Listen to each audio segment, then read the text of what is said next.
आज दोस्तों हम आपको एक ऐसे देश का बताएंगे जिसने सालों तक तो टूरिस्ट के लिए अपने दरवाजे ही बंद रखे। अभी साल 2023 में ही टूरिस्ट के लिए इस देश ने अपने दरवाजे खोले हैं। इस देश के नियम बेहद ही सख्त हैं। यहाँ के लोग ना अपनी मनमर्जी से दाढ़ी रख सकते हैं और न ही शेव करवा सकते हैं। ये दुनिया की one of the most censored countries में से एक है। ऐसा भी कह सकते हैं कि इस देश में इंटरनेट ही नहीं है, क्योंकि ऑलमोस्ट सभी वेबसाइट्स इस देश में बैन हैं। व्हाट्सएप, फेसबुक, यूट्यूब और इंस्टाग्राम ये सब तो यहाँ पर बैन ही है, लेकिन इसके साथ साथ बाकी सभी न्यूज की वेबसाइट्स भी यहाँ पर बैन है। यहाँ पर आकर आपको ऐसा लगेगा जैसे आप समय में 30 साल पहले चले गए हो। ये ऐसी कंट्री है जहाँ पर टूरिस्ट बेहद ही कम गए हैं। दरअसल ये अजीब देश है तुर्कमेनिस्तान। 60 लाख की आबादी वाले इस देश का 70% हिस्सा रेगिस्तान से घिरा है। इस देश का वीजा जल्दी नहीं मिलता, क्योंकि इन्होंने अपनी वीजा पॉलिसी को बेहद ही टफ बनाया है। इस देश में विजिट करना नॉर्थ कोरिया और सीरिया से भी टफ है। इसके अलावा ये देश हद से ज्यादा महंगा है और इसीलिए टूरिस्ट शायद यहाँ पर ज्यादा नहीं आ पाते। यहाँ के लोग कभी कभी तो आपको रूड भी नजर आएंगे। यहाँ के लोग किसी की हेल्प करने को तो बिल्कुल राजी ही नहीं होते। ये है इस देश की राजधानी अशगाबाद, जिसका मतलब है मोहब्बत का शहर। सफेद संगमरमर और कालीन मुनाई यहाँ की पहचान है। संगमरमर की इमारतें आपको यहाँ पर नजर आएंगी और घूमने के लिए इस शहर में बेहद कुछ है। शहर को एक्सप्लोर करने में थोड़ा समय जाएगा, क्योंकि ये शहर नए भवनों, बगीचों और पार्कों से भरा पड़ा है। तुर्कमेनिस्तान में दोस्तों एक नर्क का द्वार भी है, जिसे डोर टू हेल कहा जाता है।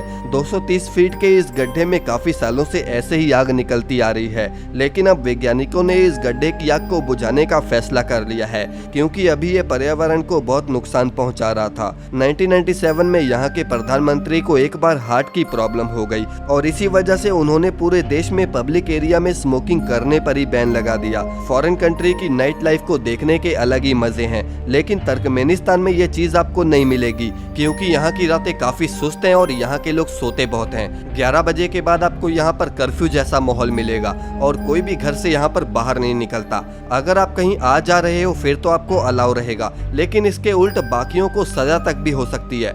इसके अलावा यहाँ कहते हैं कि ब्लैक कलर की कार को खरीदा नहीं जाता, कोई काली गाड़ी खरीद नहीं सकता। काली गाड़ी के साथ साथ गंदी गाड़ी लेके भी आप शहर में एंटर नहीं कर सकते। शहरों के बाहर ही क्लीनिंग स्टेशन बने हैं, जहाँ पर कार्स को पहले वॉश करवाना पड़ता है।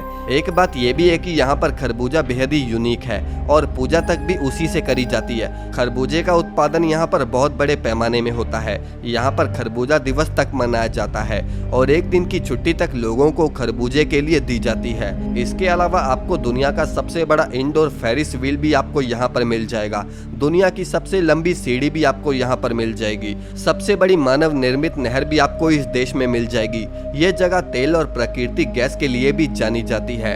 अगर आप इस देश में आ रहे हो तो आप अपनी जेब नोटों से भर भर के आना, क्योंकि ये बेहद ही महंगा देश है। अब आप इस जगह को देखिए जिसका नाम है देखिस्तान। कैस्पियन सी के पास मौजूद इस जगह में आपको बड़ा सा कब्रिस्तान दिख जाएगा। इसके अलावा एक मकबरा, मीनारें और किलेबंद दीवारों के अवशेष भी आपको यहाँ दिख जाएंगे। इस्लामिक कला की सबसे प्राचीन मस्जिद भी आपको यहाँ पर मिल जाएगी। ये पुराने शहर की ज्यादातर संरचनाएं रेत के अंदर ढक गई हैं। इस देश की यंग कला घाटी बेहद खूबसूरत है। घाटी की दीवारें लाल, गुलाबी और पीले रंग की पत्तियों के साथ अद्भुत दिखती हैं। जूना पत्थर की ये संरचनाएं जब उभरती हैं तो बेहद खूबसूरत लगती हैं। इसके अलावा मर्व शहर में भी आप घूम सकते हैं, जो बेहद ही बड़ा प्राचीन शहर था, लेकिन अब इसके अवशेष तक खत्म हो रहे हैं। वैसे दोस्तों, क्या आप इस शहर में कभी जाना चाहोगे? मुझे आप कमेंट में अपनी राय जरूर देना और इस वीडियो को लाइक करके हमारे चैनल को आगे ऐसी वीडियोस के लिए सब्सक्राइब जरूर कर लेना।